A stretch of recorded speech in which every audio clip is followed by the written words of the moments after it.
Chapter 45, The Fall of Jericho. This chapter is based on Joshua 5:13-15, 6, 7.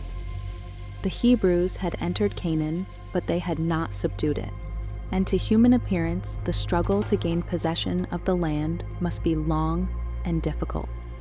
It was inhabited by a powerful race who stood ready to oppose the invasion of their territory. The various tribes were bound together by the fear of a common danger. Their horses and iron battle chariots, their knowledge of the country, and their training in war would give them great advantage. Furthermore, the country was guarded by fortresses, cities great and fenced up to heaven. Deuteronomy 9:1. Only in the assurance of a strength not their own could the Israelites hope for success in the impending conflict. One of the strongest fortresses in the land, the large and wealthy city of Jericho, lay just before them, but a little distance from their camp at Gilgal. On the border of a fertile plain abounding with the rich and varied productions of the tropics, its palaces and temples the abode of luxury and vice, this proud city, behind its massive battlements, offered defiance to the God of Israel. Jericho was one of the principal seats of idol worship, being especially devoted to Ashtaroth, the goddess of the moon. Here centered all that was vilest and most degrading in the religion of the Canaanites. The people of Israel, in whose minds were fresh the fearful results of their sin at Beth-peor, could look upon this heathen city only with disgust and horror. To reduce Jericho was seen by Joshua to be the first step in the conquest of Canaan, but first of all he sought an assurance of divine guidance, and it was granted him. Withdrawing from the encampment to meditate and to pray that the God of Israel would go before his people, he beheld an armed warrior of lofty stature and commanding presence, with his sword drawn in his hand. To Joshua's challenge, "Art thou for us or for our adversaries?" the answer was given, "As captain of the host of the Lord am I now come." The same command given to Moses in Horeb, "Loose thy shoe from off thy foot, for the place whereon thou standest is holy," revealed the true character of the mysterious stranger. It was Christ, the exalted one, who stood before the leader of Israel. Awe-stricken, Joshua fell upon his face and worshipped, and heard the assurance, "I have given into thine hand Jericho, and the king thereof, and the mighty men of valor." And he received instruction for the capture of the city. In obedience to the divine command, Joshua marshaled the armies of Israel. No assault was to be made. They were simply to make the circuit of the city, bearing the ark of God and blowing upon trumpets. First came the warriors, a body of chosen men, not now to conquer by their own skill and prowess, but by obedience to the directions given them from God. 7 priests with trumpets followed. Then the ark of God, surrounded by a halo of divine glory, was borne by priests clad in the dress denoting their sacred office. The army of Israel followed, each tribe under its standard. Such was the procession that compassed the doomed city. No sound was heard but the tread of that mighty host and the solemn peal of the trumpets, echoing among the hills and resounding through the streets of Jericho. The circuit completed, the army returned in silence to their tents, and the ark was restored to its place in the tabernacle. With wonder and alarm, the watchmen of the city marked every move and reported to those in authority. They knew not the meaning of all this display, but when they beheld that mighty host marching around their city once each day, with the sacred ark and the attendant priests, the mystery of the scene struck terror to the hearts of priest and people. Again, they would inspect their strong defenses, feeling certain they could successfully resist the most powerful attack. Many ridiculed the thought that any harm could come to them through these singular demonstrations. Others were awed as they beheld the procession that each day wound about the city. They remembered that the Red Sea had once parted before this people, and that a passage had just been opened for them through the river Jordan. They knew not what further wonders God might work for them. For 6 days the host of Israel made the circuit of the city. The 7th day came, and with the first dawn of light, Joshua marshaled the armies of the Lord.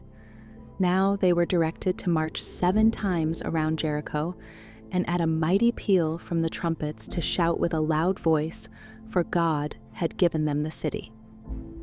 The vast army marched solemnly around the devoted walls.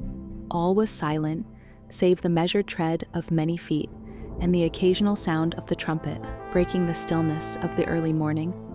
The massive walls of solid stone seemed to defy the siege of men. The watchers on the walls looked on with rising fear. As the first circuit ended, there followed a second, then a third, a fourth, a fifth, a sixth. What could be the object of these mysterious movements? What mighty event was impending? They had not long to wait. As the 7th circuit was completed, the long procession paused. The trumpets, which for an interval had been silent, now broke forth in a blast that shook the very earth. The walls of solid stone, with their massive towers and battlements, tottered and heaved from their foundations, and with a crash fell in ruin to the earth. The inhabitants of Jericho were paralyzed with terror, and the hosts of Israel marched in and took possession of the city. The Israelites had not gained the victory by their own power. The conquest had been wholly the Lord's, and as the first fruits of the land, the city, with all that it contained, was to be devoted as a sacrifice to God. It was to be impressed upon Israel that in the conquest of Canaan, they were not to fight for themselves, but simply as instruments to execute the will of God, not to seek for riches or self-exaltation, but the glory of Jehovah their King. Before the capture, the command had been given, "The city shall be accursed, even it, and all that are therein. Keep yourselves from the accursed thing, lest ye make yourselves accursed, and make the camp of Israel a curse and trouble it." All the inhabitants of the city, with every living thing that it contained, both man and woman, young and old, and ox and sheep and ass, were put to the sword. Only faithful Rahab with her household was spared, in fulfillment of the promise of the spies. The city itself was burned, its palaces and temples, its magnificent dwellings with all their luxurious appointments, the rich draperies and the costly garments, were given to the flames. That which could not be destroyed by fire, the silver and the gold and the vessels of brass and of iron, was to be devoted to the service of the tabernacle. The very site of the city was a curse. Jericho was never to be rebuilt as a stronghold. Judgments were threatened upon anyone who should presume to restore the walls that divine power had cast down. The solemn declaration was made in the presence of all Israel, "Cursed be the man before the Lord that riseth up and buildeth this city Jericho. He shall lay the foundation thereof in his firstborn, and in his youngest son shall he set up the gates of it." The utter destruction of the people of Jericho was but a fulfillment of the commands previously given through Moses concerning the inhabitants of Canaan. "Thou shalt smite them and utterly destroy them." Deuteronomy 7:2. "Of the cities of these people, thou shalt save alive nothing that breatheth." Deuteronomy 20:16. To many, these commands seem to be contrary to the spirit of love and mercy enjoined in other portions of the Bible, but they were in truth the dictates of infinite wisdom and goodness. God was about to establish Israel in Canaan, to develop among them a nation and government that should be a manifestation of His kingdom upon the earth. They were not only to be inheritors of the true religion, but to disseminate its principles throughout the world. The Canaanites had abandoned themselves to the foulest and most debasing heathenism, and it was necessary that the land should be cleared of what would so surely prevent the fulfillment of God's gracious purposes. The inhabitants of Canaan had been granted ample opportunity for repentance. 40 years before, the opening of the Red Sea and the judgments upon Egypt had testified to the supreme power of the God of Israel. And now the overthrow of the kings of Midian, of Gilead and Bashan had further shown that Jehovah was above all gods. The holiness of his character and his abhorrence of impurity had been evinced in the judgments visited upon Israel for their participation in the abominable rites of Baal-peor. All these events were known to the inhabitants of Jericho, and there were many who shared Rahab's conviction, though they refused to obey it, that Jehovah, the God of Israel, is God in heaven above and upon the earth beneath. Like the men before the flood, the Canaanites lived only to blaspheme heaven and defile the earth. And both love and justice demanded the prompt execution of these rebels against God and foes to man. How easily the armies of heaven brought down the walls of Jericho, that proud city whose bulwarks, 40 years before, had struck terror to the unbelieving spies. The mighty one of Israel had said, "I have given into thine hand Jericho." Against that word, human strength was powerless. By faith, the walls of Jericho fell down. Hebrews 11:30. The captain of the Lord's host communicated only with Joshua. He did not reveal himself to all the congregation, and it rested with them to believe or doubt the words of Joshua, to obey the commands given by him in the name of the Lord, or to deny his authority. They could not see the host of angels who attended them under the leadership of the Son of God.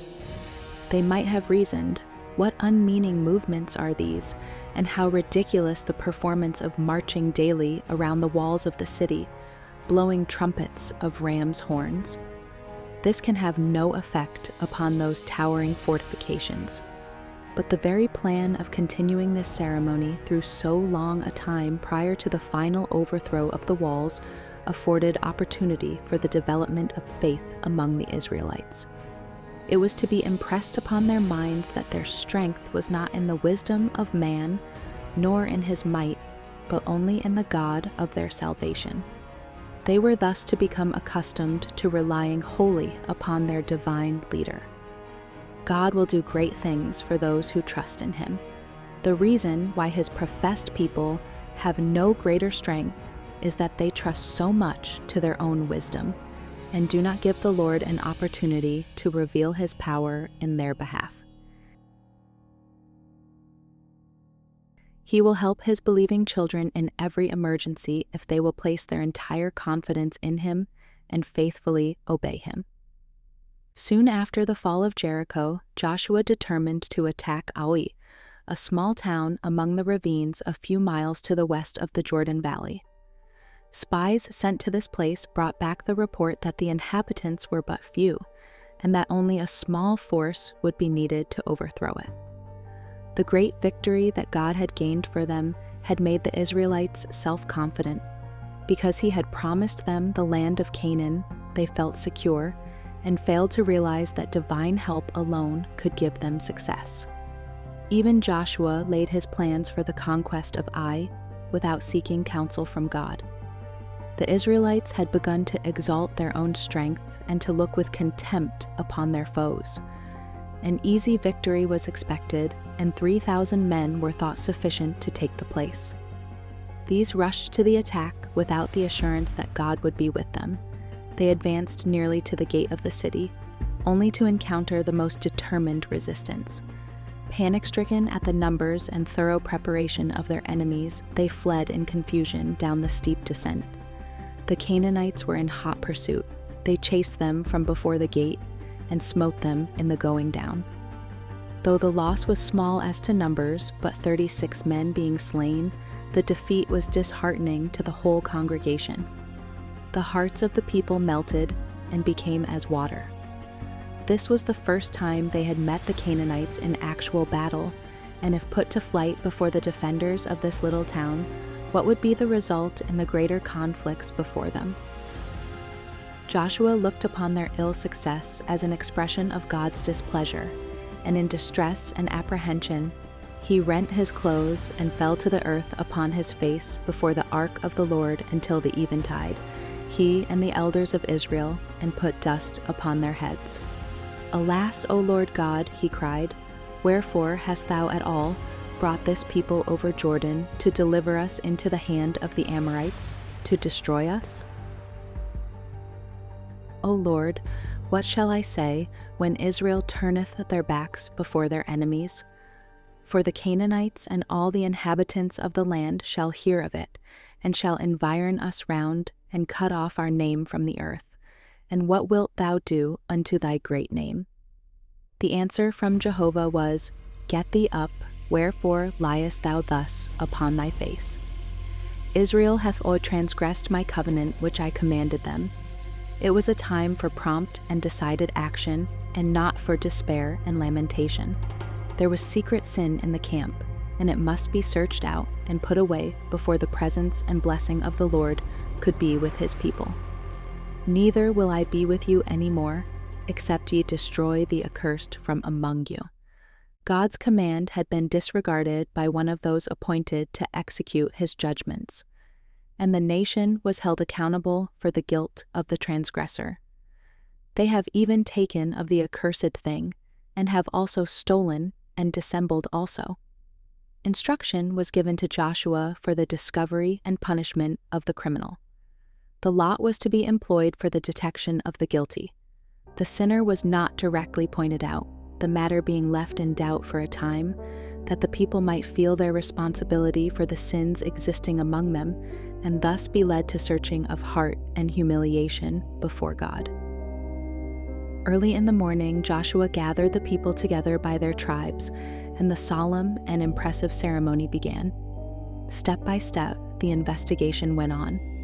Closer and still closer came the fearful test. First, the tribe, then the family, then the household, then the man was taken, and Achan, the son of Carmi, of the tribe of Judah, was pointed out by the finger of God as the troubler of Israel. To establish his guilt beyond all question, leaving no ground for the charge that he had been unjustly condemned, Joshua solemnly adjured Achan to acknowledge the truth. The wretched man made full confession of his crime. Indeed, I have sinned against the Lord God of Israel. When I saw among the spoils a goodly Babylonish garment, and 200 shekels of silver, and a wedge of gold of 50 shekels weight, then I coveted them, and took them, and behold, they are hid in the earth in the midst of my tent. Messengers were immediately dispatched to the tent, where they removed the earth at the place specified, and behold, it was hid in his tent, and the silver under it. And they took them out of the midst of the tent, and brought them unto Joshua, and laid them out before the Lord. Sentence was pronounced and immediately executed. Why hast thou troubled us? Said Joshua. The Lord shall trouble thee this day. As the people had been held responsible for Achan's sin, and had suffered from its consequences, they were, through their representatives, to take part in its punishment. All Israel stoned him with stones. Then there was raised over him a great pile of stones, a witness to the sin and its punishment. Wherefore the name of that place was called the Valley of Achor, that is, trouble. In the book of Chronicles, his memorial is written, Achar, the troubler of Israel. 1 Chronicles 2:7. Achan's sin was committed in defiance of the most direct and solemn warnings and the most mighty manifestations of God's power. Keep yourselves from the accursed thing, lest ye make yourselves accursed, had been the proclamation to all Israel. The command was given immediately after the miraculous passage of the Jordan and the recognition of God's covenant by the circumcision of the people, after the observance of the Passover and the appearance of the angel of the covenant, the captain of the Lord's host. It had been followed by the overthrow of Jericho, giving evidence of the destruction which will surely overtake all transgressors of God's law. The fact that divine power alone had given the victory to Israel, that they had not come into possession of Jericho by their own strength, gave solemn weight to the command prohibiting them from partaking of the spoils. God, by the might of his own word, had overthrown this stronghold. The conquest was his, and to him alone the city with all that it contained was to be devoted. Of the millions of Israel, there was but one man who, in that solemn hour of triumph and of judgment, had dared to transgress the command of God. Achan's covetousness was excited by the sight of that costly robe of Shinar. Even when it had brought him face to face with death, he called it a goodly Babylonish garment. One sin had led to another, and he appropriated the gold and silver devoted to the treasury of the Lord. He robbed God of the first fruits of the land of Canaan. The deadly sin that led to Achan's ruin had its root in covetousness. Of all sins, one of the most common and the most lightly regarded. While other offenses meet with detection and punishment, how rarely does the violation of the 10th commandment so much as call forth censure? The enormity of this sin and its terrible results are the lessons of Achan's history. Covetousness is an evil of gradual development. Achan had cherished greed of gain until it became a habit, binding him in fetters well nigh impossible to break. While fostering this evil, he would have been filled with horror at the thought of bringing disaster upon Israel, but his perceptions were deadened by sin, and when temptation came, he fell an easy prey. Are not similar sins still committed in the face of warnings as solemn and explicit? We are as directly forbidden to indulge covetousness as was Achan to appropriate the spoils of Jericho. God has declared it to be idolatry. We are warned, ye cannot serve God and mammon. Matthew 6:24. Take heed and beware of covetousness. Luke 12:15. Let it not be once named among you. Ephesians 5:3. We have before us the fearful doom of Achan, of Judas, of Ananias, and Sapphira. Back of all these we have that of Lucifer, the son of the morning, who coveting a higher state, forfeited forever the brightness and bliss of heaven. And yet, notwithstanding all these warnings, covetousness abounds. Everywhere its slimy track is seen. It creates discontent and dissension in families. It excites envy and hatred in the poor against the rich. It prompts the grinding oppression of the rich toward the poor. And this evil exists not in the world alone, but in the church. How common even here to find selfishness, avarice, overreaching, neglect of charities, and robbery of God in tithes and offerings. Among church members in good and regular standing, there are, alas, many Achans. Many a man comes statedly to church and sits at the table of the Lord, while among his possessions are hidden unlawful gains, the things that God has cursed. For a goodly Babylonish garment, multitudes sacrifice the approval of conscience and their hope of heaven. Multitudes barter their integrity and their capabilities for usefulness for a bag of silver shekels. The cries of the suffering poor are unheeded. The gospel light is hindered in its course. The scorn of worldlings is kindled by practices that give the lie to the Christian profession. And yet, the covetous professor continues to heap up treasures. Will a man rob God? Yet ye have robbed me, Malachi 3:8, saith the Lord. Achan's sin brought disaster upon the whole nation. For one man's sin, the displeasure of God will rest upon his church till the transgression is searched out and put away.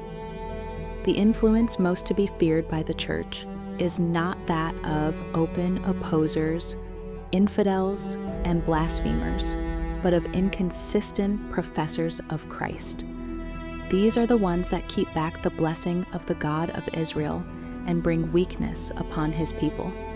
When the church is in difficulty, when coldness and spiritual declension exist, giving occasion for the enemies of God to triumph, then, instead of folding their hands and lamenting their unhappy state, let its members inquire if there is not an Achan in the camp. With humiliation and searching of heart, let each seek to discover the hidden sins that shut out God's presence. Achan acknowledged his guilt, but when it was too late for the confession to benefit himself, He had seen the armies of Israel return from Ai defeated and disheartened, yet he did not come forward and confess his sin. He had seen Joshua and the elders of Israel bow to the earth in grief too great for words. Had he then made confession, he would have given some proof of true penitence, but he still kept silence. He had listened to the proclamation that a great crime had been committed and had even heard its character definitely stated, but his lips were sealed. Then came the solemn investigation. How his soul thrilled with terror as he saw his tribe pointed out, then his family and his household. But still he uttered no confession until the finger of God was placed upon him. Then, when his sin could no longer be concealed, he admitted the truth. How often are similar confessions made? There is a vast difference between admitting facts after they have been proved and confessing sins known only to ourselves and to God. Achan would not have confessed had he not hoped by so doing to avert the consequences of his crime. But his confession only served to show that his punishment was just. There was no genuine repentance for sin, no contrition, no change of purpose, no abhorrence of evil. So confessions will be made by the guilty when they stand before the bar of God, after every case has been decided for life or death. The consequences to result to himself will draw from each an acknowledgement of his sin. It will be forced from the soul by an awful sense of condemnation and a fearful looking for of judgment.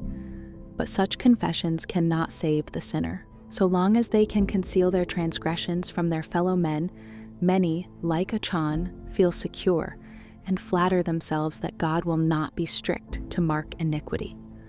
All too late their sins will find them out in that day when they shall not be purged with sacrifice or offering forever. When the records of heaven shall be opened, the judge will not in words declare to man his guilt, but will cast one penetrating, convicting glance, and every deed, every transaction of life will be vividly impressed upon the memory of the wrongdoer. The person will not, as in Joshua's day, need to be hunted out from tribe to family, but his own lips will confess his shame. The sins hidden from the knowledge of men will then be proclaimed to the whole world,